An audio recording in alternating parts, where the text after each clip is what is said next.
Britain की वो राजकुमारी जिसने अखबार बंद करवा दिया।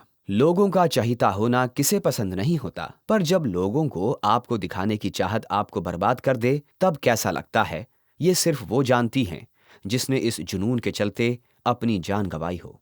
नमस्कार, मैं हूं आपका दोस्त XYZ और स्वागत है आपका आपके अपने चैनल एस्ट्यूट परसेप्शंस पर।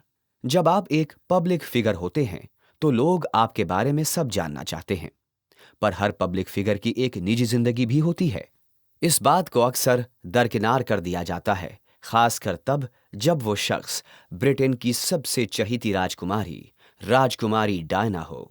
जानकार इस बात से अवगत होंगे कि प्रिंसेस डायना की पूरी जिंदगी किसी त्रासदी से कम नहीं थी। ताज्जुब की बात तो ये है कि उनकी मौत भी इस त्रासदी की हिस्सेदार बनी।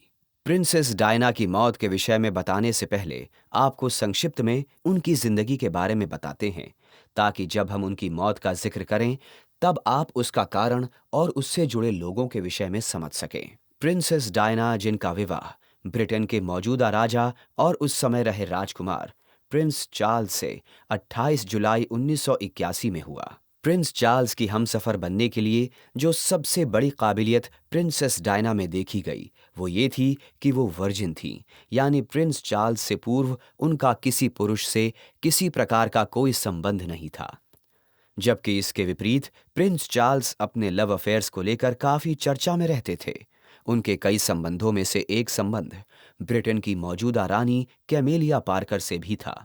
चार्ल्स कैमेलिया से प्रेम करते थे, उनसे शादी भी करना चाहते थे, पर क्योंकि वो पहले से विवाहित थीं, तो इस विवाह को शाही शान के खिलाफ देखा जाता। इसलिए उन्हें ये संबंध समाप्त करके डायना से विवाह करना पड़ा। विवाह के वक्त डायना की उम्र 19 साल की थी, जबकि चार्ल्स 32 साल के थे। डायना कैमेलिया के विषय में शादी के पूर्व जान गई थीं। वो ये शादी तोड़ना भी चाहती थीं, किंतु तब तक हर ओर चर्चा हो चुकी थी, इसलिए वो खामोश रहीं।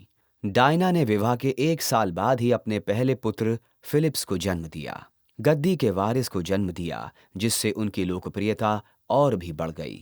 दूर से देखने में चार्ल्स और डायना की कहानी बिल्कुल परियों की कहानी की तरह लगती थी, लेकिन असलियत इससे बिल्कुल अलग थी। डायना को इस विवाह से वो प्रेम कभी नहीं मिला जो वो चाहती थीं। जब उन्होंने इस बारे में अपने ससुराल वालों यानी शाही परिवार के लोगों से बात करनी चाही, तो उन्हें कहा गया कि वो अपनी शादी निभा नहीं पा रही हैं। उन्हें ये भी कहा गया कि उनका मानसिक संतुलन ठीक नहीं है।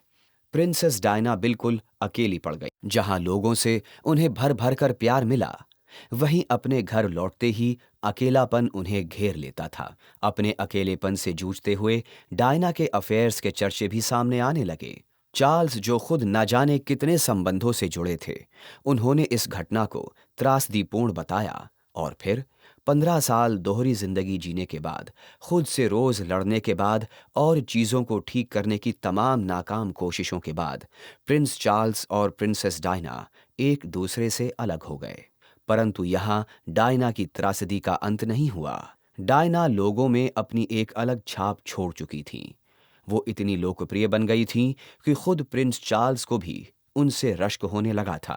प्रिंस चार्ल्स और प्रिंसेस डायना के तलाक के बाद लोगों की सारी सहानुभूति डायना के साथ थी। राज परिवार को वो एक खतरा लगने लगी थी।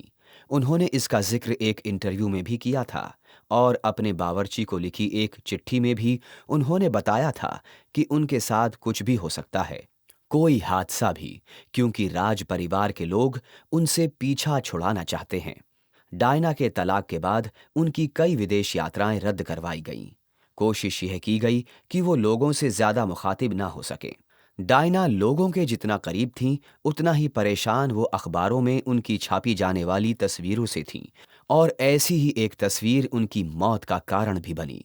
डायना जितना कैमरा से दूरी बनाना चाहती थीं, उनकी एक एक तस्वीर के दाम उतने ज्यादा बढ़ते चले गए। माना जाता है कि उनकी एक तस्वीर का दाम 80 करोड़ तक पहुंच गया था और एक तस्वीर 500 करोड़ में बिकी। उनकी तस्वीर हासिल करने के लिए पेपराज़्ज़ी बाइक पर उनका पीछा करने लगे। वह उन पर ताना कसते, यहां तक कि उन पर थूकते भी थे। वो पूरी कोशिश करते कि उन्हें प्रिंसेस डायना की एक जज्बाती अथवा रोती हुई तस्वीर मिल जाए। आप इसे अमानवीय कह सकते हैं, पर यह प्रिंसेस डायना की जिंदगी की हकीकत थी। प्रिंस चार्ल्स से तलाक के बाद प्रिंसेस डायना के संबंध डोडी फायद से थे। डोडी फायद खुद एक फिल्म निर्माता थे और मोहम्मद अल फायद, जो कि मिस्र के अरबपति व्यापारी थे, उनके बड़े बेटे थे। ब्रिटेन की मीडिया को इस रिश्ते में आवश्यकता से कुछ अधिक ही रुचि थी, इतनी कि अगर डायना को कहीं भी जाना होता तो उन्हें या तो पीछे के दरवाजे से दाखिल होना पड़ता या फिर मीडिया से छिपकर। 31 अगस्त को भी कुछ ऐसा ही हुआ। 30 अगस्त को डायना और डोडी इटली से पेरिस के लिए रवाना हुए। डायना और डोडी छुट्टियां मनाकर लौट रहे थे। दोनों लंदन जाने वाले थे और उससे पहले एक दिन के लिए पेरिस रुके। वहां पहुंचकर दोनों डोडी के पिता के होटल रिड्स में इंपीरियल सूट में रुके। कड़ी सुरक्षा होने के बावजूद डोडी और डायना को पीछे के दरवाजे से दाखिल होना पड़ा। शाम को 6 बजे के आसपास डोडी अकेले होटल से बाहर निकले और वहां के सबसे महंगे ज्वेलर की दुकान पर गए और 2 नायाब अंगूठियां खरीदी।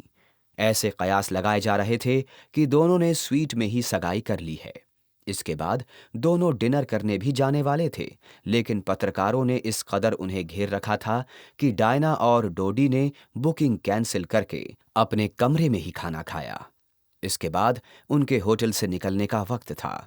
एक गाड़ी होटल के बाहर खड़ी करवाई गई और उसमें डोडी के ड्राइवर को बिठाया गया ताकि लोगों को लगे कि डायना और डोडी इसी गाड़ी से जाएंगे, जबकि वो पीछे के दरवाजे से निकल गए। जब 10 मिनट तक वो लोग नहीं आए तो तथाकथित पत्रकार यानी पेपराज़ी समझ गए कि गाड़ी सिर्फ उन्हें झांसा देने के लिए वहां खड़ी की गई है। सारे पेपराज़ी वहां से हटकर डायना और डोडी के पीछे गए। कई बाइक सवार पेपराज़ी ने उन्हें घेर लिया और उनसे बचने के लिए ही गाड़ी की गति बढ़ाई गई। काली मर्सिडीज में डायना और डोडी सवार थे। उनके साथ डोडी का निजी बॉडीगार्ड भी था और उस गाड़ी को होटल का एक सिक्योरिटी गार्ड हेनरी पॉल चला रहा था।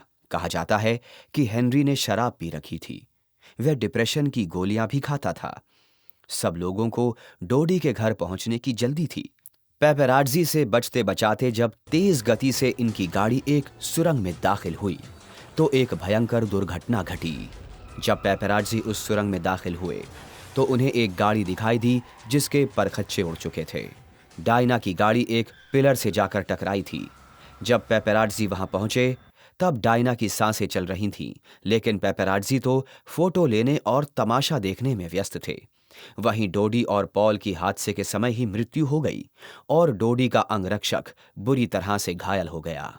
कुछ देर बाद डॉक्टर फ्रेडरिक की गाड़ी सुरंग में आई और उन्होंने पेपराज़ी की भीड़ को हटाया तो पता चला कि डायना की सांसें चल रही हैं पर खून बहुत अधिक बह चुका था। डॉक्टर फ्रेडरिक ने डायना को अपना हाथ दिया पर डायना ने उनसे कहा, leave me alone for God sake, भगवान के लिए मुझे अकेला छोड़ दो।